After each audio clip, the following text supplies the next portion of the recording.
Now before I even start with this video, let me go on and say that I didn't want to make this video. If there's one thing I know that I am, it's that I'm a huge smartass. When the allegations came out originally, I received many comments on my original video about how I called it and how I predicted the future. But in all honesty, what I said was common sense in my opinion. And now over a month since that video came out, we've seen multiple shifts happen. Shifts in the channel of Nick Briz and other positive shifts of other channels in the same community. This video will be a review of the aftermath of the Nick Briz controversy, what seems to be the decline of Nick Briz in multiple aspects, and of course my own opinion on this interesting turn in the IRL basketball community with your boy, Alvini Linguine. Now again, if this is your first video that you've seen on me, I suggest you watch the original video I made on Nick Briz that explained my problems that I had with him and how I feel about how he's going to be the decline of the whole basketball community in general. Also, I'm going to try not to repeat any of my points from that video for obvious reasons. Just watch the first video, you'll get a whole lot more info from that. But with that being said, you're going to want to watch the whole video to get an in-depth review of all this. But before we start, you already know what I have to do first. The like goal of this video is the usual 1,000 likes to help support the channel. Subscribe if you are new for more interesting videos every week for your enjoyment. And finally, follow me on Twitter and Instagram for the inside life of Alvini, and follow me on Twitch for weekly streams. With all that out of the way, you already know who it is. Roll it! He incurred an injury dealing with weights in the weight room, so he's stitched up in the left hand doing all this. It's over, ladies and gentlemen. Now before we officially start this video, let me give a huge shout out to today's video sponsor, Ace Defender, that you can download today on the Apple App Store and the Android Play Store. Ace Defender is a high quality SRPG masterpiece combining authentic turn-based RPG battle with tower defense elements. This game is a traditional RPG storyline solo player with 40 plus chapters and nearly 2,000 levels. The game includes 5 hero factions, Divine, Demon, Shadow, Nature, and Light, with deep hero background stories to get you started, with 48 different heroes with 2 more new ones coming out every single week for you to earn. You can level up, combine heroes, and equip gear to create a powerful lineup for your tower defense needs. It has a great gameplay mechanics like a speed accelerator that goes up to 4 times the regular game speed, a solo mode, a PvE mode that allows you to get rare items, and a PvP mode that allows you to go against anyone to test your skills. Download the game now, use my creator link in the description and pinned comment to be able to claim 10 Roy Recruit tickets after completing levels 2 through 8. This will ensure 1 rare hero for your journey in Ace Defender. Thank you again to Ace Defender for sponsoring this video, and let's get back to it. Okay, so let's start from after my video that came out on September the 1st, 2021. 3 weeks later, after a slew of allegations came out from the end of Chris White, his center, who is involved in all of his videos and he's usually the one defending Nick Briz when situations go south, he claims that Nick Briz was involved with the following: paying people to cause altercations on the court, and it doesn't stop there. He would pay them to start altercations and even assault people like his own teammates, and in one case even tried to pay someone to assault Cash Nasty in the one collab they did. I'm not playing with fake people who fraud their fucking content. Homie's been setting me up, having random people paying people to come fuck with me to start problems for his content. Doing crack cocaine in his free time, I'm not going to really get too much into that one, and paying Carlos, who is legally autistic, $1,300 a month for his services, and not much more to Chauncey and his other teammates. He doesn't pay any of his fucking players. Nobody gets paid. Carlos just started making money 2 months ago. So did Chauncey. I feel bad for those guys. He's been capitalizing off people for 2 fucking months. For 2 months, for 5 months. Yeah, I feel bad for you, bro. I'm gonna be honest. You know, this man, bro, Carlos, how can you be okay with that shit, bro? $40,000 a month. I saw one of the analytics. It was 38K. Facts. And how much he gave you with that, Carlos, last month? You only give me like last month. You only give me like 506.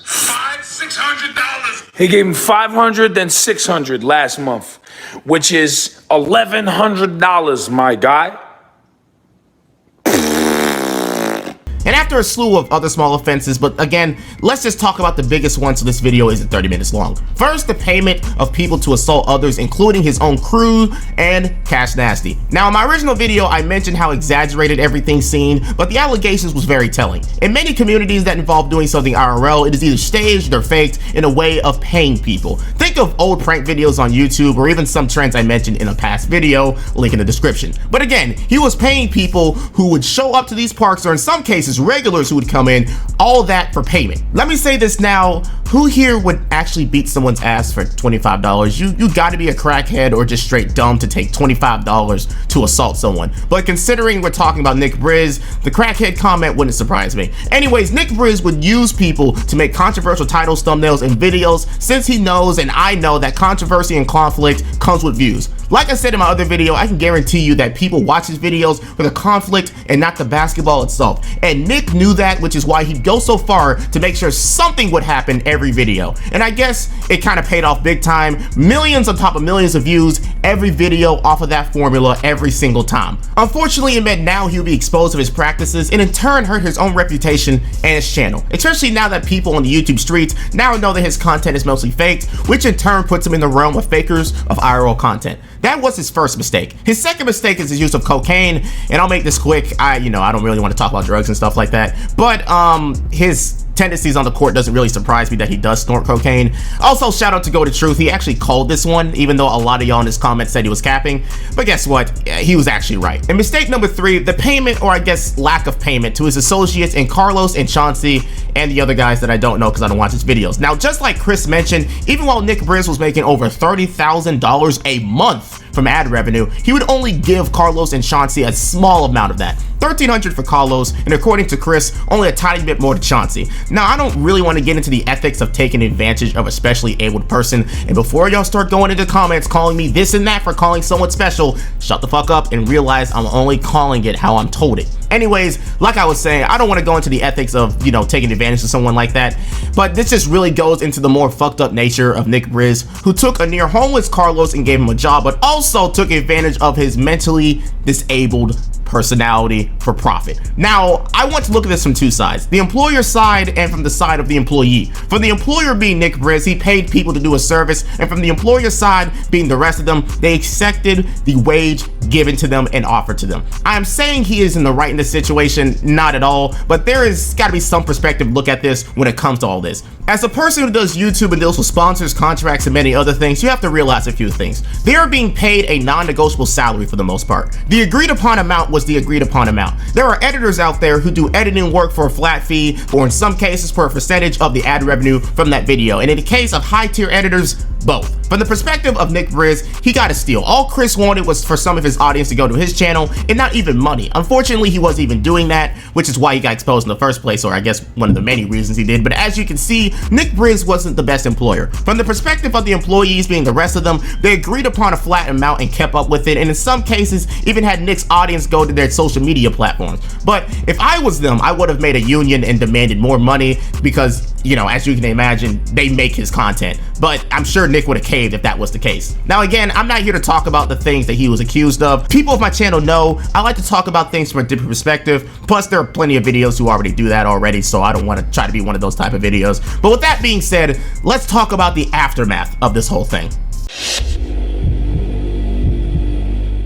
Now that I explained what went into the fallout, let's talk about the aftermath of this situation, which I find to be the most intriguing. First, let's talk about Chris White, the person who originally exposed Nick Briz. He is short and simple the biggest winner of this whole entire situation. He single-handedly exposed Nick Briz and was able to capitalize from it. And remember how I talked about how Nick Briz was supposed to promote Chris' channel for the most part when he was a part of his basketball crew and now he didn't?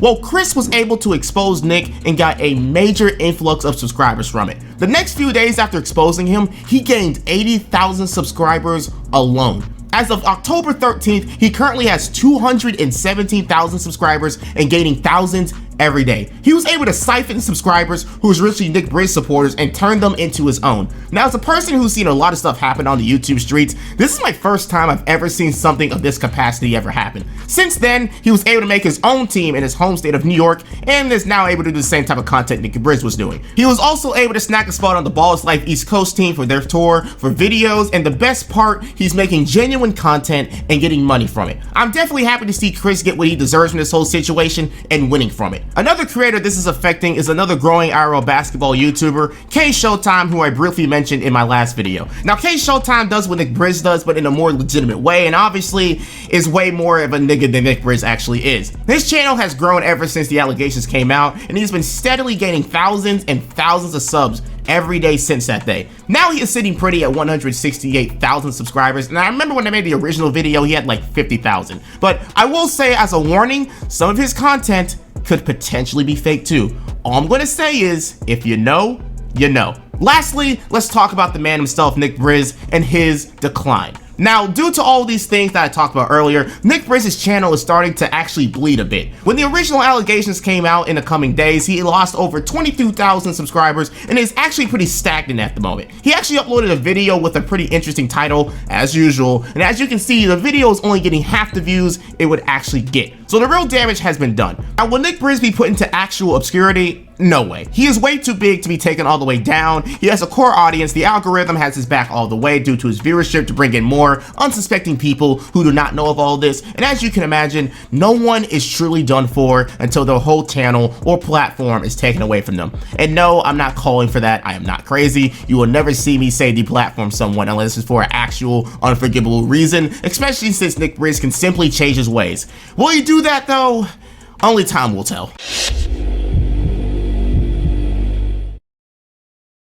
Now, in the beginning of the video, I mentioned how I didn't want to make this video a I told you so video. So instead, I want to tell you all what it's like to be on the internet for so long as I've been, to be able to tell these things from a mile away. The internet is a really fucked up place, so having your eyes ready to tell what's bullshit or what's not is a good skill to have. So again, Nick Briz has been exposed to making fake videos, or at least fake basketball or fake fight videos, by paying people to hurt his teammates or others, or sometimes YouTubers. You know, that's just how it is. There's a huge reason why whenever people do anything in real life in a certain way, people are usually skeptical in knowing if the video is faked or not. And you think if you're playing basketball, there is no way someone can just take the extra mile and fake something. But as I've been taught by my mother, when there is a will, there is a way. Just think about it for a moment. Every time someone is exposed for making fake or scripted content, it's usually the same formula. They try to make their videos as clickbaity as possible by paying people, and once that seems to work, they just pull up the intensity to see how much they can get away with. In the case of Nick Briz, he would simply do the same old get in the altercations while playing basketball thing, but then he got too greedy, like Icarus getting too close to the sun, and ended up getting burned for it. Dude wanted to pay someone to pop Cash Nasty for views, and views is what he would have got.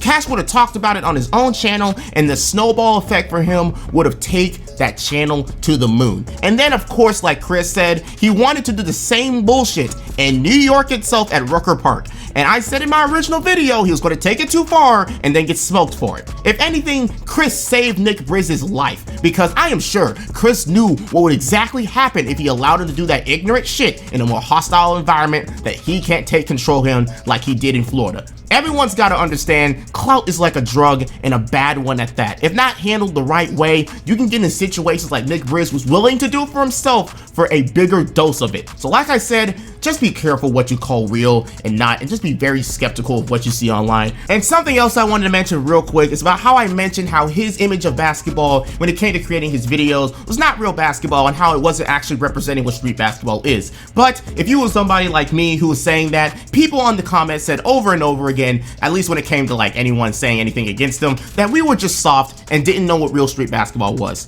Well, I'm happy to say, and this is gonna be the one time I said I told you so basically, that your image of what street basketball was, or at least what you were defending, was fake all along and scripted. But with that being said, let's just conclude all of this and end this video. Man, this Nick Briz situation has really turned into something wild. You got fake videos, hitmen on the basketball court, a potential drug addict, and much, much more. But to anyone who's made it this far, welcome to YouTube, or I guess welcome to the internet, home of the clout chasers, keyboard warriors, and many other things I can't see on YouTube. Now again, is Nick Briz completely gone? Not at all. The dude can still live off the type of content he makes, especially with the type of views he still gets today. However, the real question is, will he change? I highly doubt it. He already had a really bad apology video that didn't seem really genuine or seem like he was truly sorry. On a few instances, he tried to crash Chris's IG live to spew bullshit. And even on a few other cases, he's confirmed some of his actions. Even something about certain booger sugar. There's a whole nother VIP room. Hey, where am I doing my lines at, man? Hey, I'm doing one right here, right now. I'm doing one right here, right now. I'm doing one there. I'm doing another over there. Anyways, this whole thing has been a big old shitstorm from Nick's end, and I hope everyone has learned some sort of lesson from this, especially the people who watch this content for sure, because I'm sure some people are still watching despite all the allegations. But as we end this video, let me go on and ask, what is your full opinion on this Nick Briz controversy and what I had to say on it? All replies will be appreciated in the comment section below as I read all of them and respond to a good bit of them. But as always, I hope you enjoyed today's video and learned something new, as my vision for this channel is to inform and entertain. Again, like the video for more weekly videos, check out my original video before the allegations came out, check out my social medias for the Insta Life of Alvini and other channel news, check out my Twitch where I stream weekly and have to go through shit like this all the time. After this, I'm done. I wanna take a shower. I wanna fucking beat my meat. I wanna chill. Too much information. Don't care, didn't ask. And lastly, if you wanna talk to your boy, there is always my Discord. Links are in the description. With all that out of the way, this is your boy, Alvini Linguine, saying peace. Also, for the one time, just one more time, I told y'all so.